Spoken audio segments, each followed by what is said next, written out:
nestalne snage, ali i intenziteta, jer evo prilike za Vukušića i to je 1:0 za Hajduk. 1:0 za Hajduk. Evo tog pogotka koji su Splićani tražili na samom početku i koji je zabio Ante Vukušić i u 16. minuti susreta donio Splićanima pogodak koji sada Šibenik tjera da mora zabiti 2 gola ako želi ostati u igri, barem 2 gola ako želi doći do 11 teraca. Evo te situacije, osvojio je Hajduk loptu tu na 30 metara, uslijedila je kombinacija između Oremuša, između Ibričića i spretnog Ante Vukušića i vrlo točan, vrlo precizan udarac. Rastegnuo se dvometraš Goran Blažević na vratima Šibenika, ali nije uspio doći do lopte. Proguraju je Vukušić tamo gdje je jedino mogao. Uzvraća Šibenik, to je Bloudek, lopta pred vrata, evo šanse za izjednačenje i ništa. O, kako je sada bilo opasno. Ermin Zec je bio pred vratima i već u 17. minuti, nakon što je u 16. Hajduk poveo s 1:0, već u 17. je moglo biti 1:1. Ostao je kao ukopan Subašić, izbio je ovim preciznim prijemom lopte Zec sve svoje čuvare iz ravnoteže, ali nije pogodio. Pa onda Usmani, evo izbacivanja prema Zecu koje može biti dobro. Zec u šansi i pobjegla mu je lopta. Pobjegla mu je lopta, druga velika prilika za Ermina Zeca u 40. minuti susreta i intervenirao je Buljat. Biće korner za Šibenik, ali pogledajte, ovdje je loše primio loptu Ermin Zec i dao zaslanik predsjednika Republike koji će dodijeliti pehar pobjedniku na kraju. Bačelić Grgić preko gola, preko zida, ali tu je na pravom mjestu Subašić koji to vadi iz mreže. Još jedna prijetnja Šibenčana. Dobro je odmjerio to Stipe Bačelić Grgić, ali imao je vremena za reakciju i Šibenik će pokušati sada preko njega riješiti povoljno jednu od onih gužvi koje je imao. Evo nove lopte prema vratima Hajduka, međutim tukao je Arijan Ademi, ali nije pogodio.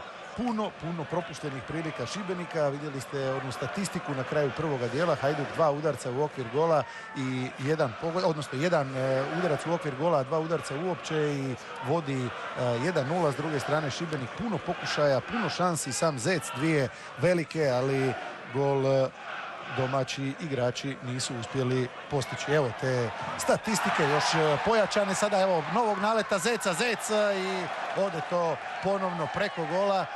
Ljuti se Ermin Zec na pomoćnog suca koji je po njemu trebao dosuditi korner, ali Željko Novosel to nije tako vidio. No, može biti zabrinut Stanko Poklepović jer već 2 udarca je Šibenik uputio u samo minutu i 40 koliko se igra u drugom poluvremenu. I sad je pogurnuo to prema Šarbiniju, Ibričiću, u sredini je Vukušić i evo šanse, krasna obrana, još jedna fenomenalna obrana Gorana Blaževića koji je sada ostavio Šibenik u igri. 100% šansa, 75. minuta i to je bila prilika za 2:0 što bi bilo rješenje situacije jer onda Šibeniku trebaju 4 gola do kraja, ali je obranio Blažević. Međutim, novi nalet Hajduka i sada je išao lobati Blaževića mladi Vukušić, ali ovaj mu je to pročitao i uhvatio tu loptu kao zrelu krušku. 75. minuta, Ibričić odlično za Šarbinija. Šarbini sjajno pogodio svoga napadača, ali onda 2 vrhunske intervencije Gorana Blaževića. 75. minuta, ostavio je u igri svoje Goran Blažević, dao im šansu da se još ovih 15 minuta bore za Elez i prošla je lopta prema Zecu koji je u zaleđu. Zec je u zaleđu, ništa od ovoga, gol ne vrijedi. Podignuta je zastavica, suca sa strane Željka Novosela iz Vrbovca. Ermin Zec bio je iza Hajdukove obrane. Da vidimo to. Zec baš i ne. Mislim da ovdje to nije bila ispravna odluka suca, jer bio je tamo jedan igrač u sredini, Vidić, iza obrane Hajduka, ali lopta je išla na Zeca koji nije bio najbliži Hajdukovom vrataru. I nakon dvoboja ide Ljubičić sada u kazneni prostor. Ljubičić se zagradio i to je 11-terac, čist kao suza. Ulovio je za vrat Ljubičića protivnički igrač, je li to bio Bulat, i to je 11-terac za Hajduk u sudačkoj nadoknadi. I da vidimo, žuti karton je za Bulata.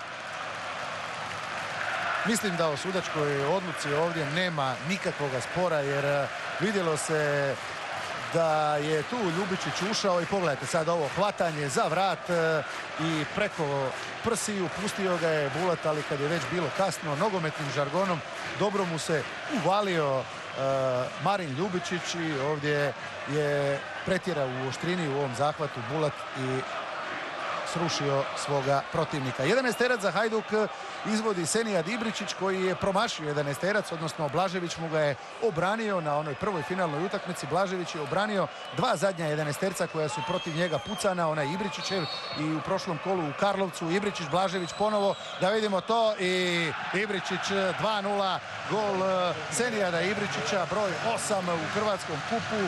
Ukupno 21. za Hajduk ove sezone, jer je 13 dao i u prvenstvu, i to je kraj ove priče.